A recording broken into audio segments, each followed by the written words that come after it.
Naitwa Mwanahamisi Abdalla. Natokea katika kikundi cha Faraja Group.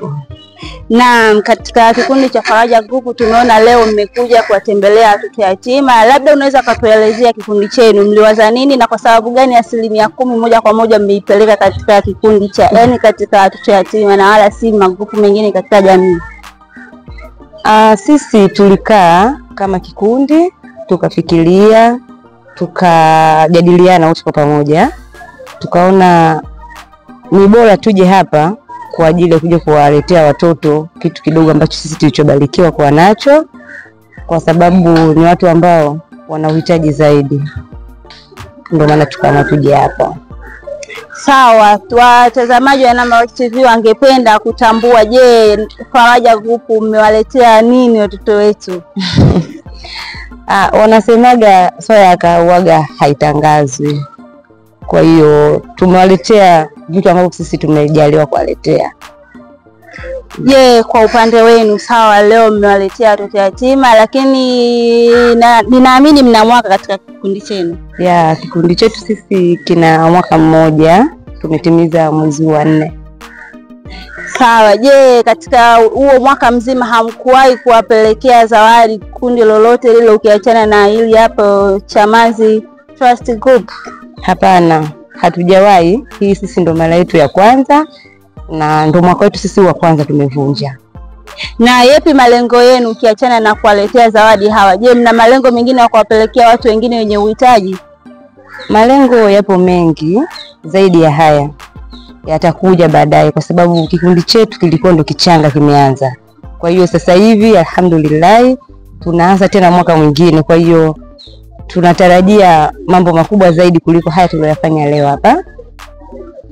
Na kwa upande wako, tukiachana kabisa na kuleta charity kwa hawa watoto, je, kwa upande wako unaonaje swala zima la uwekezaji hususan katika kikundi chenu? Aisee, kwanza kwa mimi naona kama tulichelewa kuanza.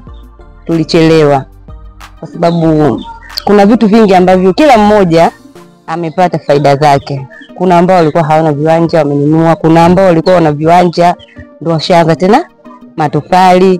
Kwa hiyo tunamshukuru Mungu kusema ukweli. Sawa, je, unasema kuna wengine walikuwa hawajamiliki viwanja, kuna wengine washaanza kumiliki mijengo. Unawahusia nini wa Tanzania hususan katika swala zima la uwekezaji, na kwa upande wako unaweza ukaainisha mafanikio yapi umeyapata kupitia Faraja Group? Mimi mafanikio ambayo nimeyapata, namshukuru Mwenyezi Mungu, sio makubwa na wala sio madogo, ila kwa kiasi changu mimi yamenitosha. Namshukuru Mwenyezi Mungu kwa sababu hata ningejiwekeza mwenyewe ndani kidogo kidogo ndani ya mwaka nisingeweza kupata hiki ambacho nimekipata hapa leo.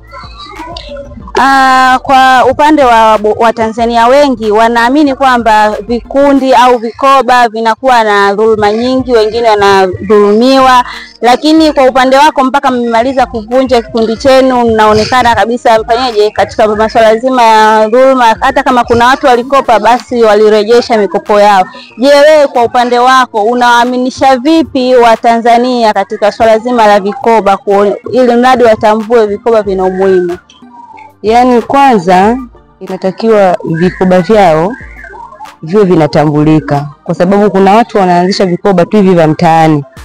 Alafu pesa anakuwa wanamwamini mtu mmoja, yeye anaweka pesa ndani kwake. Alafu mwisho wa siku ya kuvunja wanakuambia yaba pesa nimeibiwa. Kwa hiyo kama wanataka kuanzisha hivyo vikundi vyao, wahakikishe kwamba kwanza vimesajiliwa, vinatambulika na pesa zao zikawekwe benki, pesa sikae nazo mtu ndani kwake. Mwanaka kunaambia kwenye kikundi chenu pesa zilikuwa zinakaa benki? Sisi pesa zetu zilikuwa zinakaa NBC Bank. Na ni upi kiongozi wa hili grupu? Kiongozi wetu sisi ni mwalimu wetu na Mareche. Sawa, umeelezea umuhimu, umeelezea faida na umeelezea matokeo ambayo umeyapata kupitia Faraja Group.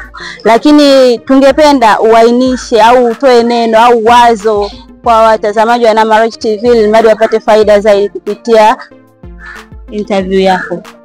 Mimi ninachowaambia ndugu zangu, Naombeni sana tujitahidi jamani, tujitahidi kupanda hisa, tusiwe na chuki, tusiwe na maneno ya ajabu ajabu kwenye vikundi. Maana hivyo vitu ndio vitu ambavyo vinavunja vikundi vingi. Tuwe na umoja, tushikamane, tupendane wote kwa pamoja.